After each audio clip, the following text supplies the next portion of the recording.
വിശുദ്ധമായ ഖുർആനിൽ വളരെ അർത്ഥവത്തായ ഒരു സൂക്തമുണ്ട്. അതിൽ വളരെ പ്രസക്തമായ വരികളുണ്ട്. കം തറകൂ മിൻ ജന്നാത്തിൻ വഉയൂൻ വസുറൂഇൻ വമഖാമിൻ കരീം വനഅമത്തിൻ കാനൂ ഫീഹാ ഫാഖിഹീൻ. മനുഷ്യനാകുമ്പോൾ ഈ ലോകത്ത് നിന്ന് വിട പറയാൻ അനിവാര്യതയാണ്. ഏതൊരു മനുഷ്യനും അവൻ ജനിച്ചു വീണാൽ അവൻ ഈ ലോകത്ത് നിന്ന് വിട പറയേണ്ടവനാണ്. ജനിക്കുമ്പോൾ അവന്റെ കാതുകളിൽ അവനെ നമസ്കരിക്കേണ്ട ബാബും ഇമാമത്തും കൊടുത്തു കഴിഞ്ഞിട്ടുണ്ട്. ഇനി നിസ്കരിക്കാനുള്ള സമയമാണ് അവന്റെ മുന്നിലുള്ളത്. ഇപ്പോൾ ബാങ്ക് കൊടുത്തു, ഇനി നാം നിസ്കാരത്തെ കാത്തിരിക്കുകയാണ്. ഖുതുബ കഴിഞ്ഞാൽ നമസ്കാരമായി. ഇങ്ങനെ മനുഷ്യന്റെ അവസ്ഥയും ഇതുപോലെയാണ്. അവന്റെ കാതുകളിൽ മരണമണി മുഴങ്ങി കഴിഞ്ഞിട്ടുണ്ട് എന്നൊരു ബോധം അല്ലാഹുവിന്റെ വിശുദ്ധമായ ഖുർആൻ ഓർമ്മപ്പെടുത്തുകയാണ്. അതുകൊണ്ട് തന്നെ എത്രയെത്ര അത്ഭുതങ്ങൾ ശ്രദ്ധിച്ച ആളുകളാണ് ലോകത്ത് നിന്ന് പെട്ടെന്ന് വിട പറഞ്ഞു പോയിട്ടുള്ളത്. അവരെയൊന്നും ലോകം പിന്നീട് ആലോചിച്ചിട്ട് പോലുമില്ല, ഓർക്കപ്പെട്ടു പോലുമില്ല. എത്രയെത്ര മഹാത്ഭുതങ്ങളിലൂടെ മുന്നിലൂടെ കടന്നു പോയവരാണ് മനുഷ്യന്മാർ. പക്ഷെ അവരൊന്നും ആലോചിച്ചിട്ടില്ല ഇതിന്റെ നിർമ്മാതാവ് ആരായിരുന്നു, അവർ ജീവിതത്തിൽ സംക്രമിച്ചു പോയത് എന്തൊക്കെയായിരുന്നു, അവർ പ്രശസ്തിക്കോ കേവലം വാക്കുകൾക്ക് വേണ്ടിയാണോ എന്ന് പോലും പിന്നീട് വന്ന ജനങ്ങൾ ആലോചിച്ചിട്ടില്ല. അവർ ചെയ്തത് എന്ത്, അതുമായി അവരുടെ ആറടി മണ്ണിലേക്ക് കടന്നുപോയി. എത്രയെത്ര മഹാത്ഭുതങ്ങളിലൂടെയാണ് ലോകം ഇന്നും ശ്രദ്ധയാകർഷിച്ചിട്ടുള്ളത്. പക്ഷെ ആ ലോകാത്ഭുതങ്ങളുടെ നിർമ്മിതിക്കുള്ളിൽ ആരായിരുന്നു, ഇതിന്റെ ഫൗണ്ടർ ആരായിരുന്നു എന്ന് അവരുടെ ചരിത്രമോ ഹിസ്റ്ററിയോ പിന്നീട് ലോകം പഠിക്കാൻ തയ്യാറായിട്ടില്ല. ഫറോവയുടെ ആ വിഷയത്തിലാണ് ഞാൻ പറഞ്ഞ ഈ ആയത്തിറങ്ങിയത്. നമ്മൾക്ക് വളരെയധികം ചിന്തിക്കേണ്ട ആയത്താണ്.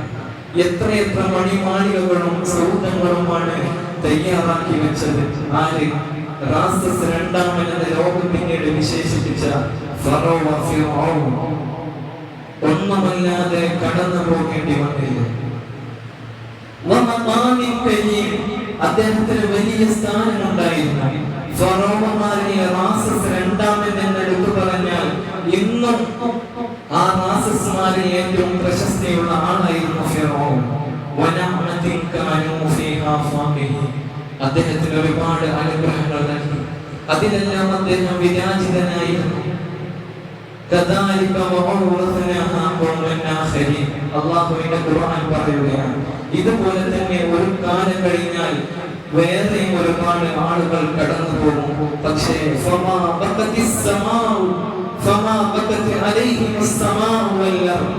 ഇവരെയൊന്നും ഓർത്തിട്ട് ലോകമോ ആകാശമോ കണ്ണീർ പെയ്തിട്ടില്ല, കണ്ണീർ ഒലിപ്പിച്ചിട്ടില്ല എന്നതാണ്. എന്നാൽ നമുക്ക് അങ്ങനെയാവാൻ കഴിയണമെന്നാണ് വിശുദ്ധമായ ഖുർആൻ പറയുന്നത്. നാം ഇവിടെ നിന്ന് വിട പറയുമ്പോൾ നമുക്ക് ചുറ്റും നിന്ന് കരയാൻ ഇവിടെ ആളുകൾ ഉണ്ടാവും. അതിന് നമുക്കിവിടെ ഓർമ്മകൾ ബാക്കിയാക്കണം.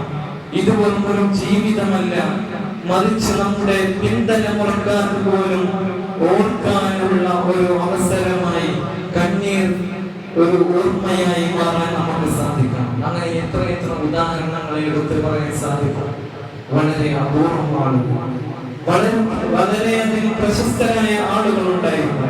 പക്ഷേ അവരെയൊന്നും ഓർത്ത് അവരെയൊന്നും ആലോചിച്ച് അല്ലാഹുവിന്റെ ഈ വിശുദ്ധമായ ഭൂമിയിലെ പ്രപഞ്ചത്തിലെ ആകാശമോ ഭൂമിയോ കരഞ്ഞിട്ടില്ല. പക്ഷെ അങ്ങനെ കരഞ്ഞ ഒരാളുടെ ചരിത്രമാണ് നമ്മൾ ഇന്ന് പറയാൻ പോകുന്നത്. അത് മറ്റാരുമല്ല, മുഹമ്മദ് മുസ്തഫ സല്ലല്ലാഹു അലൈഹി വസല്ലം. 1500 വർഷങ്ങൾക്ക് മുമ്പ് മദീന പള്ളിയിലും മക്കയിലും ഒരു നവോത്ഥാന വിപ്ലവത്തിന്റെ നായകനായി മാറി. പിന്നീട് നമ്മളൊക്കെ ഈ കാണുന്നത് പോലെ 1500 വർഷങ്ങൾക്ക് ഇപ്പുറവും ഒരു മനുഷ്യനെ ഇങ്ങനെ സ്മരിക്കപ്പെടുന്നുവെങ്കിൽ അത് ആകാശവും ഭൂമിയും എന്നെന്നും കരഞ്ഞുകൊണ്ടിരിക്കുന്നത് ആ മനുഷ്യന്റെ പേരാണ് മുഹമ്മദ് മുസ്തഫ സല്ലല്ലാഹു അലൈഹി വസല്ലം. ഭൂമിയിലെ മുസല്ലകളും ഭൂമിയിലെ ഓരോ മൺതരികളും മദീനയിലെ ഇന്നും ആ മൺതരികൾക്ക് പറയാനുള്ളത് മുസ്തഫ സല്ലല്ലാഹു അലൈഹി വസല്ലം തങ്ങളുടെ ആ മഹത്തായ സ്വഭാവവും അവിടുത്തെ വിശുദ്ധിയുമായിരുന്നെങ്കിൽ എന്റെ പ്രിയപ്പെട്ടവരെ ആ മുഹമ്മദ് മുസ്തഫ സല്ലല്ലാഹു അലൈഹി വസല്ലം തങ്ങളും ഈ ലോകത്തിൽ നിന്ന് വിട പറഞ്ഞു പോയവരാണ്. ولو كانت الدنيا تدوم لواحد لكان رسول الله فيها مخلدا. അങ്ങനെ ഒരാൾ ഇവിടെ അവശേഷിക്കുമായിരുന്നുവെങ്കിൽ, എന്നും ഇവിടെ ജീവിക്കുമായിരുന്നുവെങ്കിൽ അതിന് ഏറ്റവും അർഹൻ മുസ്തഫ സല്ലല്ലാഹു അലൈഹി വസല്ലം തങ്ങളായിരുന്നു. ആ പ്രവാചകൻ ഈ ലോകത്ത് നിന്ന് വിട പറഞ്ഞു പോകും. ഇനി ആർക്കും അങ്ങനെ ഓപ്ഷൻ ഇല്ല. ജനിച്ചാൽ മരണമുണ്ട് എന്നുള്ളതാണ്. പക്ഷെ ആ പ്രവാചകൻ സല്ലല്ലാഹു അലൈഹി വസല്ലം തങ്ങൾ വിട പറഞ്ഞു പോയപ്പോൾ 23 വർഷത്തിന്റെ നിയോഗം കൊണ്ട് എന്തൊക്കെ ദൗത്യങ്ങളാണോ ആ ദൗത്യങ്ങളെല്ലാം പരിപൂർണമായി പോയവരാണ് മുഹമ്മദ് മുസ്തഫ സല്ലല്ലാഹു അലൈഹി വസല്ലം. അൽയൗമ അക്മൽതു ലക്കും ദീനക്കും വറളൈതു അലൈക്കും എന്ന് പറയുന്ന ആയത്ത് മക്കയിലേക്ക് ഇങ്ങനെ കടന്നു വന്ന സന്ദർഭമാണ്. ഒരുപാട് സത്യവിശ്വാസികൾ ഒരുപാട് വർഷങ്ങൾക്ക് ശേഷം തങ്ങളുടെ ജന്മദേശമായ മക്കയിലേക്ക് കടന്നു വന്നപ്പോൾ അവിടെ നിന്നാണ് ഈ ആയത്ത് ഇറങ്ങുന്നത്. അൽയൗമ അക്മൽതു ലക്കും വറളൈതു അലൈക്കും ഇസ്ലാം ദീനാണ് തുടങ്ങുന്നത്. ഒന്നാലോചിച്ചു നോക്കൂ പ്രിയപ്പെട്ടവരെ, എല്ലാവരും വളരെ സന്തോഷത്തോടെ ഹബീബ് സല്ലല്ലാഹു അലൈഹി വസല്ലം തങ്ങളുടെ മുഖത്തോട് മുഖം നോക്കി നിൽക്കുക. കാരണം എന്താ? തങ്ങളുടെ ജന്മദേശത്തേക്ക് കടന്നു വന്ന ആ ആത്മനിർവൃതിയുടെ ആ സന്തോഷ കിരണങ്ങൾ അവരുടെ കണ്ണുകളിൽ നിന്ന് നയനങ്ങളിൽ നിന്ന് ഇങ്ങനെ ഒഴുകുന്നുണ്ടായിരുന്നു. പക്ഷേ ആ സമയത്ത് മഹാനായ അബൂബക്കർ സിദ്ദീഖ് റളിയല്ലാഹു അൻഹു ഒരു കൊച്ചുകുട്ടിയെ പോലെ കരയുകയാണ്. കാരണം ദീൻ ഇവിടെ പരിപൂർണമായി. ഒരു പരിപൂർണതയ്ക്ക് ശേഷം ഒരു അവസാനം ഉണ്ടാകുമെന്ന് മഹാനായ അബൂബക്കർ സിദ്ദീഖ് റളിയല്ലാഹു അൻഹു ആലോചിച്ച് ഇങ്ങനെ കരയുകയാണ്. എല്ലാവരും സന്തോഷത്തോടെ ഇരിക്കുന്ന സന്ദർഭത്തിലും അബൂബക്കർ സിദ്ദീഖ് റളിയല്ലാഹു അൻഹു ഇങ്ങനെ കരയിച്ചത് ഇവിടെ നിന്ന് ഞങ്ങളുടെ പ്രവാചകന്റെ അവസാനത്തെ വിട പറച്ചിലാകുമോ എന്ന് ആലോചിച്ചത്. മറ്റൊരു ആയത്ത് ഇറങ്ങിയതും ഇദാ ജാഅ നസ്റുല്ലാഹി വൽ ഫതഹ് വറഅയ്ത അന്നാസ യദ്ഖുലൂന ഫീ ദീനില്ലാഹി അഫ്വാജ. ഒരുപാട് ആളുകൾ കൂട്ടം കൂട്ടമായി ദീനിലേക്ക് കടന്നു വരികയാണ്. ഒരു കാലത്ത് ദീൻ പറയുമ്പോൾ ഇവർക്ക് ആർക്കും സംരക്ഷണം കൊടുക്കരുത്, ഇവരെ നിങ്ങൾ ആട്ടി ഓടിക്കണം എന്ന് പറഞ്ഞിരുന്ന സ്ഥാനത്ത് ലബ്ബൈക വസഅദൈക യാ റസൂലല്ലാഹ്, അങ്ങയുടെ ദീനിനെ ഉയർത്തിപ്പിടിക്കാൻ ഇതാ ഞങ്ങൾ ലജ്ജുകാർ വരികയാണ്, യമനികാർ വരികയാണ്, അങ്ങകലെ ഇന്ത്യയിൽ നിന്ന് വരികയാണ്. ലക്ഷക്കണക്കിന് ആളുകൾ ഇങ്ങനെ ജനസമുദ്രമായി ഇസ്ലാമിലേക്ക് കടന്നു വന്നപ്പോഴും ഒരു കൊച്ചുകുട്ടിയെ പോലെ സ്വഹാബികൾ കരയുകയാണ്. കാരണം എന്താ?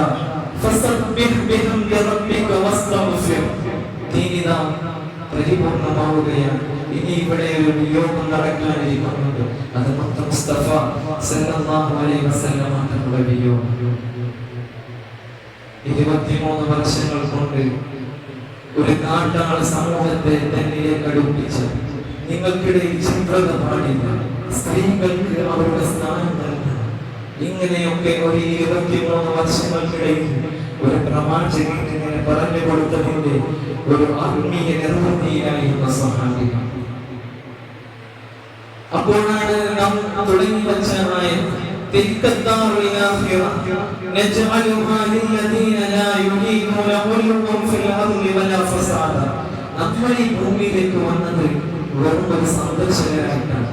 ഇവിടെ നിന്ന് ഒരു ഉന്നതിക്കോ അല്ലെങ്കിൽ വേറെ ഒന്നും മോഹിച്ചിട്ടല്ല. ഇവിടെ നാം ഫസാദ് ഉണ്ടാക്കാൻ വന്നവരല്ല. ഞാനതാണ് തുടക്കത്തിൽ പറഞ്ഞത്. നമ്മുടെ ചെവിയിൽ മരണമണി മുഴങ്ങി കഴിഞ്ഞിട്ടുണ്ട്. ഇന്നോ നാളെയോ അല്ലെങ്കിൽ ഒന്ന് ആലോചിച്ചു നോക്കൂ, നമ്മളിങ്ങനെ ഇരിക്കുമ്പോൾ തന്നെ എത്ര ആളുകളാണ് ആശുപത്രി കിടക്കയിൽ ഡയാലിസുമായി അല്ലെങ്കിൽ മറ്റനേകം രോഗവുമായി കീമോതെറാപ്പി പോലെയുള്ള മഹാമാരിയുമായി മല്ലിട്ടുകൊണ്ടിരിക്കുകയാണ്. അതുകൊണ്ട് നമ്മൾ ആരും ഇവിടെ ശ്വാസകരല്ല, ഇവിടെ നിന്ന് വിട പറയാനുള്ളവരാണ്. അങ്ങനെ പ്രവാചകന്റെ അവസാനത്തെ ആ വസിയത്ത് ഇങ്ങനെ പറയുമ്പോൾ വിട പറയുന്നതിന്റെ ഒരാഴ്ച മുമ്പ് തങ്ങൾ ഇങ്ങനെ സ്വഹാബികളെ എല്ലാവരും ഒരുമിച്ച് കൂട്ടുകയും അവരോട് പറയാം, നിങ്ങൾ ഐക്യത്തിലാവണം, നിങ്ങൾ പരസ്പരം പോരടിക്കരുത്, സ്ത്രീകൾക്ക് വില കൊടുക്കണം, വിധവകളെ ബഹുമാനിക്കണം. ആരായിരുന്നു അവർ? സ്വന്തം അറബികൾക്കിടയിൽ ഏതിനും പ്രശസ്തിക്കും വേണ്ടി വാളേന്തിയവർ. സ്വന്തം മകനെ പ്രൗഢിയില്ലെങ്കിൽ പിതാവ് അതപ്പതിച്ചവനാണെന്ന് കാലം വിലയിരുത്തിയ കാലത്താണ് മുഹമ്മദ് മുസ്തഫ സല്ലല്ലാഹു അലൈഹി വസല്ലം തങ്ങൾ പറഞ്ഞു കൊടുത്തത്, നിങ്ങളെല്ലാവരും ചീർപ്പിട്ട പല്ലുകളെ പോലെ തുല്യരാണ്. ഒരറബിക്ക് മറ്റൊരു അറബിയേക്കാൾ സ്ഥാനമില്ല, ഒരറബിക്ക് അറബിയേക്കാൾ സ്ഥാനമില്ല. ഏത് കാലമാണ് പ്രിയപ്പെട്ടത്? ഒരു സ്ത്രീ ജനിച്ചാൽ അവൾ 6 മണ്ണിൽ നിന്ന് കുളിച്ചു മൂടണമെന്ന് വിധിക്കപ്പെട്ട കാലം. ആ സമയത്താണ് പറയുന്നത്, അവളെ വന്ന് സ്ത്രീകൾ നബി തങ്ങളോട് പറയുന്നത്, ഞങ്ങളെ സഹായിക്കാൻ സ്ത്രീകൾക്ക് മാന്യമായി ഈ നിവാസികളിൽ നിന്ന് ഞങ്ങളുടെ മദീനയിലേക്കൊക്കെ കടന്നു വരാൻ നിങ്ങൾ ദുആ ചെയ്യണേ, നിങ്ങൾ പ്രാർത്ഥിക്കണേ നബിയെ. കാരണം ജനിച്ചാൽ പെൺകുഞ്ഞ് അവൾ 6 അടി മണ്ണിലേക്ക് മണ്ണിട്ട് മൂടേണ്ടവരാണ്. ആ പിതാവ് തല മറച്ച് അങ്ങാടിയിലൂടെ കടന്നു പോകേണ്ടവരായിരുന്നു. ആ സമയത്താണ് നബി തങ്ങളോട് പറയുന്നത്, നബിയെ അഫലാ തൻതസിറു ലനാ യാ റസൂലല്ലാഹ്, ഞങ്ങൾക്ക് വേണ്ടി ഞങ്ങളുടെ സഹായത്തിന് വേണ്ടി ദുആ ചെയ്യുന്നത് നബിയെ. പ്രിയപ്പെട്ട സഹോദരങ്ങളെ, ആ സമയത്താണ് പ്രവാചകൻ പറയുന്നത്, 23 വർഷങ്ങൾക്കിടയിലാണ് പ്രവാചകൻ പറയുന്നത്, അതെ, നിങ്ങൾ വിശ്വസിക്കേണ്ട, സൻആർ പ്രദേശത്തിൽ നിന്ന് കിലോമീറ്ററുകൾ ദൂരമുള്ള സൻആർ പ്രദേശത്തിൽ നിന്ന് ഈ മദീനയിലേക്ക് ഒരു സ്ത്രീ ഒറ്റയ്ക്ക് നടന്നു വന്ന് ഈ മദീന പള്ളിയിൽ, മക്ക പള്ളിയിൽ വന്ന് ഉംറ ചെയ്യാവുന്ന കാലം വിദൂരമല്ല. അതും സംഭവിക്കുമെന്ന് അല്ലാഹു ആ കാര്യത്തെ ഇവിടെ നടപ്പിലാക്കുക തന്നെ ചെയ്യുമെന്ന് മുഹമ്മദ് മുസ്തഫ സല്ലല്ലാഹു അലൈഹി വസല്ലം. അങ്ങനെ ഞാൻ പറഞ്ഞു വന്നത്, ഈ 23 വർഷങ്ങൾക്ക് ഇടയിൽ പ്രവാചകൻ ഒരു വലിയ ദൗത്യം പൂർത്തിയാക്കുകയാണ്. ഒരു പെണ്ണിന് അവളുടെ സ്ഥാനമാനമാണ്.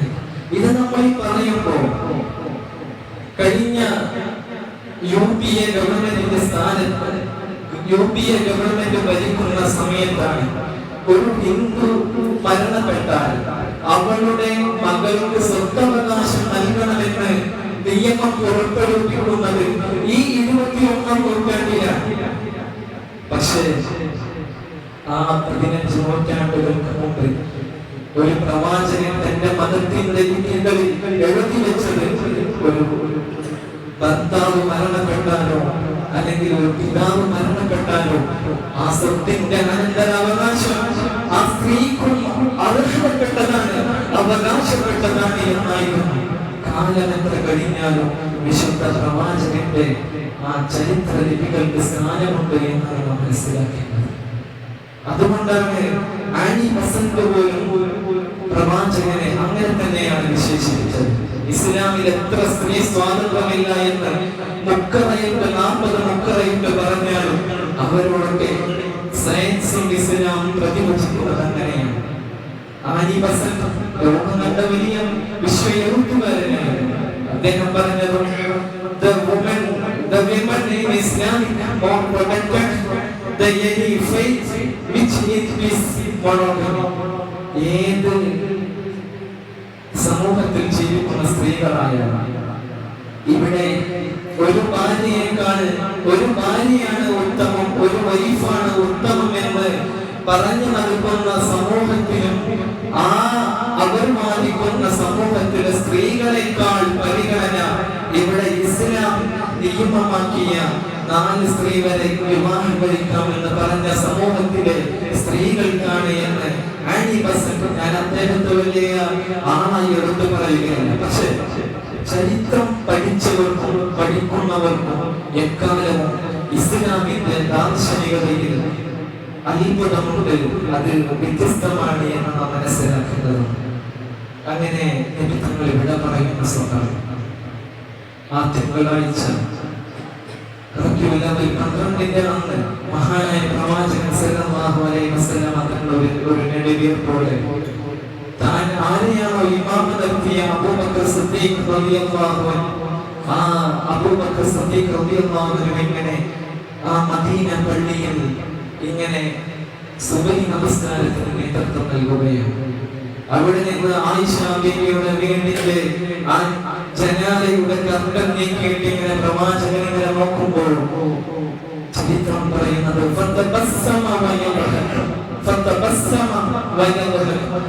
തങ്ങൾ ഒരു ഉത്തരവാദിത്വ പൂർണ്ണതയുടെ ഒരു സന്തോഷവും ഒരു പുഞ്ചിരി, ഒരു ലാഞ്ചനം, ഒരു മഹത്തായ ആ പുഞ്ചിരിയോടെ പ്രവാചകൻ ഇങ്ങനെ പുഞ്ചിരിച്ചെന്നുള്ളതാണ്. കാരണം പ്രവാചകൻ യോഗ്യമായ കാലം എന്തായിരുന്നു? അറബികൾ തമ്മിൽ പോരടിച്ചിരുന്ന കാലം, നിറങ്ങളുടെ പേരിൽ മാറ്റി നിർത്തിയ കാലം, വിധവകൾക്ക് പ്രാതിനിധ്യമില്ലാത്ത കാലം, സ്ത്രീകളാണെന്ന് പറഞ്ഞാൽ അവർ അടിമകൾക്കും താഴെയാണെന്ന ചരിത്രം മുദ്രകുത്തിയ കാലം. ആ സമയത്താണ് പറയുന്നത് ആ ദേശത്ത് നിന്ന് ഇവിടെ ഒരു പെണ്ണിനെ കടന്നു വരാനുള്ള ഒരു സ്വാതന്ത്ര്യം ഉണ്ടാകും. അതുപോലെ നിങ്ങൾ എല്ലാവരും ചേർന്ന് നിൽക്കണം, ഒരു ഇമാമിന്റെ കീഴിൽ ചേർന്ന് നിൽക്കണമെന്ന് അബൂബക്കർ സിദ്ദീഖ് റളിയല്ലാഹു അൻഹു ഇമാമായി നിൽക്കുമ്പോൾ ആയിരക്കണക്കിന് സഹാബികൾ പിന്നിൽ സഫായി പരിശുദ്ധമായ ഇസ്ലാമിന്റെ ആ ലിപിക്കുള്ളിൽ കീഴിൽ നിന്നുകൊണ്ട് തന്നെ നിൽക്കുമ്പോൾ അതാണ് പരിപൂർണമായ വിജയം എന്ന് പരിശുദ്ധ റസൂൽ സല്ലല്ലാഹു അലൈഹി വസല്ലം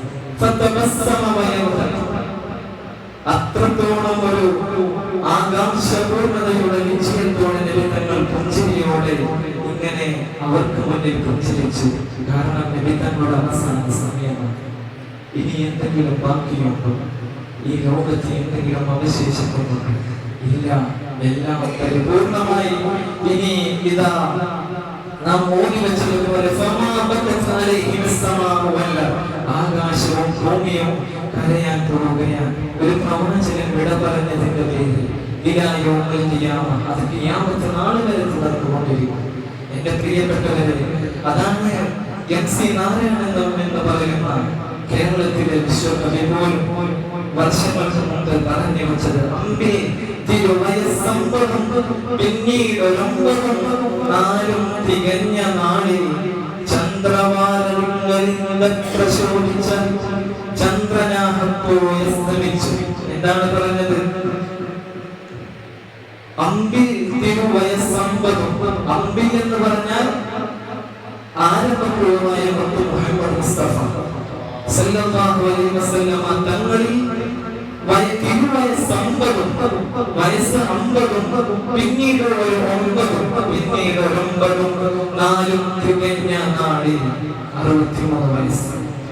ഇനി ചന്ദ്രവാരലിംഗ പ്രശോഭിച്ച അഥവാ ഇനി ഒരു പൂർണ്ണ പ്രശോഭ ലോകത്ത് കാണാനാവാത്ത വിധം ഒരു സൂര്യൻ അസ്തമിക്കുകയാണ്, ഒരു ചന്ദ്രൻ അസ്തമിക്കുകയാണ്. ചന്ദ്രനാഹത്തോടെ സ്തമിച്ചു, ആ പൂർണ്ണശോഭ അസ്തമിച്ചു. എന്നിട്ട് പറയാം, ശേഷം കലിക്കുവാൻ ഈശയുമില്ലാഹോ, ശേഷി എനിക്ക് നിയച്ചു കണ്ടാൽ ഇനി എനിക്ക് എന്തെങ്കിലും വർണ്ണിക്കാൻ കഴിയുമെങ്കിൽ എനിക്ക് സാധ്യമല്ല. കാരണം ഏറ്റവും വർണ്ണനയുടെ ഏറ്റവും അവസാനത്തെ വർണ്ണനയാണ് മുഹമ്മദ് മുസ്തഫ സല്ലല്ലാഹു അലൈഹി വസല്ലം തങ്ങളെന്ന് MC നാരായണൻ എന്ന് പറയുന്ന കേരളത്തിന്റെ വിശ്വകവി വർഷങ്ങൾക്ക് കുറിച്ചിരുന്നു. നമ്മൾ മനസ്സിലാക്കേണ്ടത് ആ പ്രവാചകന്റെ എങ്ങനെയാണോ അവസാനം വരെ നമുക്കൊക്കെ ഉമ്മത്തി എന്റെ ഉമ്മത്തിന്റെ അവസ്ഥ എന്താ, അതാണ് അവസാനം വരെ നബിതങ്ങൾ പറഞ്ഞിരുന്നതെന്ന് ചരിത്രങ്ങളിൽ കാണാൻ സാധിക്കും. അവർ നമുക്ക് പറഞ്ഞു തന്ന ആ നബിതങ്ങൾ നമ്മോട് ആഹ്വാനം ചെയ്ത ആ വിശ്വമായ ദീനിന്റെ ആ പ്രാമാണികത അത് നാം ജീവിതാവസാനം വരെ നിലനിർത്തുക. ഇപ്പോൾ നമുക്കറിയാം, നമ്മുടെ നാട്ടിലൊക്കെ ഒരുപാട് മസ്ലഹത്തുമായി ദീനിന്റെ വിഷയങ്ങളിലൊക്കെ ഇങ്ങനെ കടന്നു പോകുമ്പോഴും നാം ഒരുമിച്ച് നിന്ന് എങ്ങനെയാണോ നമ്മുടെ മുൻഗാമികളെ സ്ഥാപിച്ച് ആ മഹത്തായ സൗന്ദര്യത്തെ നിലനിർത്തുക എന്നുള്ളതാണ്. അതിൽപ്പെട്ട ഒന്നാണ് ജുമുഅ. സാന്ദർഭികമായി സൂചിപ്പിക്കുകയാണ്. നമുക്കറിയാം, ജുമുഅ എന്ന് പറയുന്ന മഹത്തായ ഇസ്ലാമിന്റെ സൗന്ദര്യമാണ്. ഹജ്ജുൽ ഫുഖറാഇ വൽ മസാകിൻ. ഇതിനൊക്കെ കഴിയാത്ത ആയിരങ്ങൾ